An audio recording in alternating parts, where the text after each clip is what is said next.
Okay, markaan waxaan isla fiirin doonaa section 2.3 formal and informal tone. Marka qofku warbixin uu qoraayo waxaa muhiim qofka inuu yaqaano warbixinta uu qoraayo qaabka u dhahda tone, qaabka u dhahaysid formal miya mase informal waay. Sida sawirkan nooga muuqda fiirisid, sawirkan hore waxaan dareemaynaa meeting oo formal ah, dadka in ay u fadhiyaan si shape oo aad u qurxoon, projector uu daaran yahay, dhammaantood discussion ay sameynayaan. Halka sawirkan kale, this is another meeting ayaa meeshan ka jira tusaale ahaan, dadka oo dhan way sheekeysanayaan, way isdhaafsanayaan, laakiin mid shaah iska cabaya, mid sheekeysanaya, mid kursi ku fadhiya, mid miis fadhiyo iyo waxyaabahaas kale. Marka formal meeting marka la isticmaalayo erayaa jiro la isticmaalo iyo dad loo isticmaalo. This one sidoo kale. Marka waxaan ku mar doonaa use formal tone. Formal yaa loogu talagala marka job applicationska, shaqa meel ka dalbanaysaa, business letter aa qoraysaa, proposal ayaa diyaarinaysaa, qofaa warbixin u diraysaa, official request qofaa codsi dhiibanaysaa, maybe jaamacad kale is aqoonsanaysaan, company kale la tacaamulayo iyo customer complaint. waxyaabahaas oo dhan waxay u baahan yihiin toneka in la qurxiyo. ma dhehaysid si qaab daran mu hadlaysid ama si alxaafadana ku jirto mu hadlaysid. waxaa hadli doontaa si oo ay ku jirto xushmad iyo waxyaabahaas oo kale. Informal dadka waxay fadhiyaan si informalska ah, hadallada isdhaafsanayaan waa iska informalska ah. Emails to colleagues, email ayaa waxaa u diraysaa colleague, qof saaxiibka ah. waxaaba dhici karta markaa qoraysid waraa ma iisu dirtid inaa u qortaa laga yaabaa, waraa aa u qoraysaa, waryaa aa u qoraysaa. Okay, marka waxaas dhib weyn ma ka imaanaya, sababta labadan qof waa laba qof oo wada shaqeyso asxaab ah isku dheer. marka kaasoo kale waxay isticmaalayaan informal tone, waryaa ma iisu dirtid inay meeqankaa sugayay camal. laakiin booskaaga fiiri waryaa muu qori kartid, waa inaad ka fikirtaa warbixinta aad qoraysid iyo waxyaabahaas kale. Friendly message to business partner. Friendly message fariina waxaa u diraysaa partner oo asxaab fiican ay tihiin. markaasoo kale ma ina ka dhexeyso sumcad oo la ilaalinayo iyo ama si xun ku fahmaa iyo ma jirto. Internal team discussions, dadkan dhexdooda ayaa sheekeysanaya, markaasoo kale uma baahno inay hadalka iyo warbixinada iyo ereyada isticmaalayaan inay aad uga fikiraan noociisa oo kale. marka waxay la tahay inaad aad u kala fahanay formal iyo informal meelaha loo kala isticmaalo. marka hadda kadib marka warbixin aad qoraysid ama xataa aad hadlaysid, qofka la hadlaysid waa inaad taqaanaa. qof waxaa la hadlaysaa oo kaa mudan xushmad oo xiriir kala dhexeeyo uu aad u weyn yahay, kuwaas kale waa inaad hadallada xataa u bedelataa isla markiiba. Okay, saaxiibka waaye aad isku fahansantihiin, hadallo waxaa isticmaalaysaa oo local iska ah. Okay, haddii haddaan fiirino sawirkaani wuxuu noo soo koobayaa formal iyo informal. tusaalahan waxaan ku bilaabi doonaa formal tone. waxaan isticmaali doonaa professionals and official letters markaa qori doono. formal aan isticmaali doonaa. Informal waxaa loogu talagalay purposekiis maxaa asiga hadafkiisa casual and personal. casual iska ah, not formal ma ah. asxaabta iyo si qof isku fiican tihiin iyo waxyaabahaas oo kale. language loo isticmaalayo waxay noqonaysaa polite language, dabacsan, akhlaaq ku jirto, structured, waxaa ilaalinaysaa xataa shuruucda ilaalinaysaa. Okay, halka informalka oo asagana iska yahay friendly, hadallo waxaa iska isticmaalaysaa saaxiibtinimo ku jirto, relaxed, iyo si wax aa ilaalinaysa malahan oo gooniya. Grammarka full sentence ay isticmaalaysaa, not contractions, wax lasoo gagaabinayo ma jiraayo, because hadal waxaa qoraysaa oo weyn, company u qoraysaa, managerkaada u qoraysaa. laakiin informalka contractions aa isticmaalaysaa. waa salaami rabtaa qofkan, assalaamu calaykum meesha u qor lahayd ASC aa iskaga qoraysaa. xaaladada ka waran aa qor rabtaa XLD aa iskaga qoraysaa. xaaladda oo kale shaqalada dhan meesha ka bixinaysaa. normal waaye, laakiin mas-uul weyn ma qori kartid markaas. greetings markaa salaamaysid waxaa ku salaamaysaa formal marka tahay dear Mr. Smith aa ku salaamaysaa. laakiin informal marka tahay hey Smith aa iska dhigi kartaa, hey John,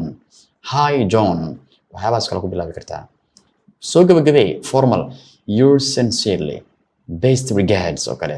kanoo kale waxaa ku gabagabayn kartaa cheers, see you soon,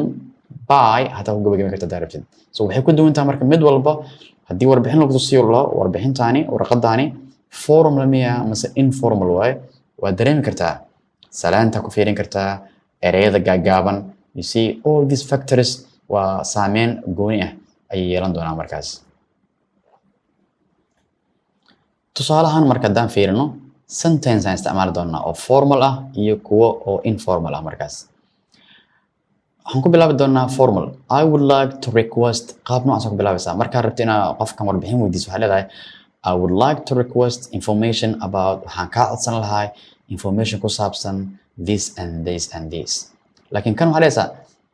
can I get information about you see can I get marka ereyada le waa waxaan jeclaan lahaa inaan helo warbixin dheeraad ah oo ku saabsan iskuulkiina iyo waxay bixiyaan saas camal waa saaxiibka laakiin nin faahfaahin maga siin kartaa niyo faahfaahin maga siin kartaa ayaa ku bilaabaysaa saas camal waa can I get could you please provide you see waxaa ka dareemaysaa like polite could you please provide information about your course and the fee kan like how can you send me or toos macnaha waraa isu dir camal ma isu diri kartaa iska dhaysaa kan laakiin adigoo mahadsan ma heli karaa warbixin dheeraada oo ku saabsan koorsooyinka bixisaan iyo qaabka u bixisaan you see we regret to inform you waxaan aad uga xunnahay inaan ku ogeysiino kan laakiin se waaye informalka ah sorry but you see I look forward to hearing from you waxaan jeclaan lahaa inaa iisoo jawaabtaan oo warbixin aa iisoo dirtaan talk soon waraa iisoo jawaab camal waaye waraa hore jawaab isu sii camal so waxyaabaha dhan marka waxay caddeynayaan warbixinta nooca ay tahay formal miya mase informal waaye so mar walba marka waa inaad si taxadar leh isaga fiirisaa warbixinta aad qoraysid marka formal haddii ay tahay haddii informal tahay sometimes waxay saameyn kugu yeelan karta waxaaga in la aqbalo iyo inaan la aqbalin warbixinta iyo qaabka u qortay ayaa saameyn karta markaas okay now let's do this exercise kan informal ayuu hadda ku qoran yahay waxaan rabnaa marka in laga dhigo formal laga dhigaa rabnaa marka isku day inaa adiga noo sameyso markaas jawaabta saxda ah okay hey Abdi can you send me that report as soon as possible asab waxaa laga soo gaabiyey as soon as possible thanks like warqadas waa informal waaye qof saaxiibka waxaa leedahay Abdi warbixinta isoo dirnayo reportka as soon as possible sida ugu dhaqsiyaad baan isoo dir isla warbixintan ayaan waxaan rabnaa inaad u bedeshid formal inaad u bedesha laga rabaa so you have to think very carefully isku day inaad inta fahantid mar labaad qortid marka waqti qaado bal take 1 minute qaado bal ama keer very good isla warbixintani macnihii ayadoo is bedelin ayaan hadda waxaan ka dhigaynaa formal maxaan inaa fiiri dear Abdi meesha hey aan ka dhahan hey Abdi aan ka dhahnay dear Abdi could you please send me the report at your earliest convenience ma ii soo diri kartaa si oo waqti adiga munaasab kugu ah oo laakiin kugu dhow oo faraaqada kugu dhow heli kartid at your earliest convenience adiga waliba culays kugu ahaan waqti sida kugu fudud ii soo dir I appreciate your time waqtigaaga runtii waa kaaga mahad celinayaa thanks amalga macnaha marka warbixintan waxay gudbinayaan hal fariin isla gudbinayaan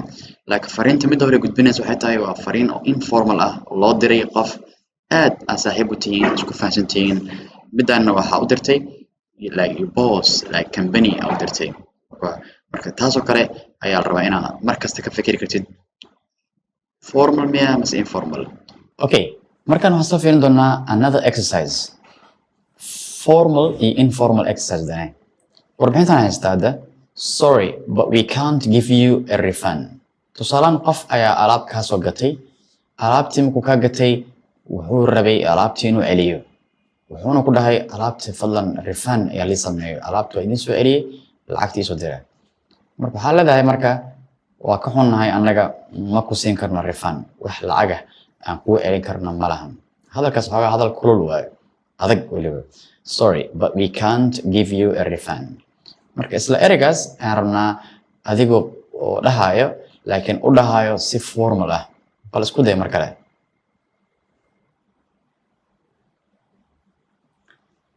very good waxay la tahay in aad hore ka fahantay we regret badanaa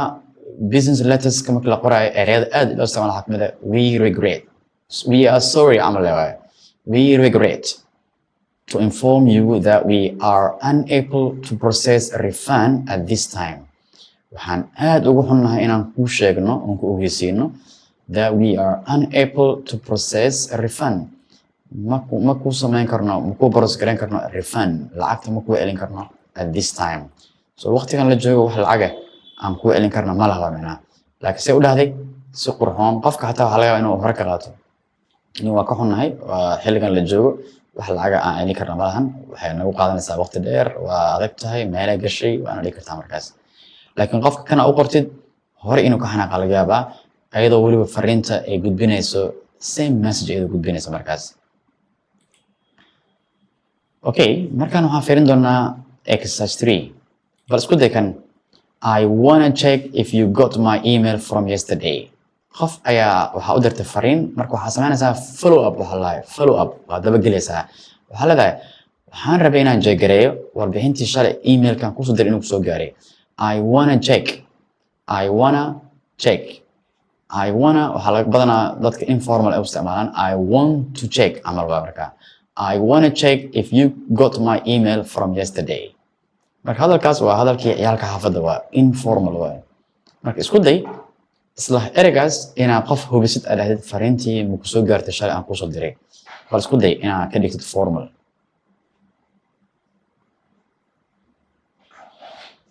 very good waxaan leynaa markaas I would like to follow up to confirm waxaan jeclaan lahay I would like to follow up waxaan jeclaan lahay inaan kugu soo sameeyo follow up inaan dabagal yar kugu sameeyo aan ogaado whether you received my email from yesterday emailkayga shalay aan kusoo diray waxaan hubinayay follow up ku sameynaya inuu kusoo gaaray in kale I would like to follow up to confirm inaan xaqiijiyo aan rabay whether you received my email from yesterday you see marka labada hadal way isku macno ay gudbinayaan way iska agdhow yihiin laakiin way kala fiican yihiin formal marka always marka ereyada formalka af Soomaaliga hataa taqaanaa sida uu u kala duwan yahay formalka iyo informalka English are the same always waxaa jira ereyo oo formal ah jira erey kasta erey u dhigmaya jira phrase kasta ama sentence kasta waxaa jira sentence kale oo u dhigmo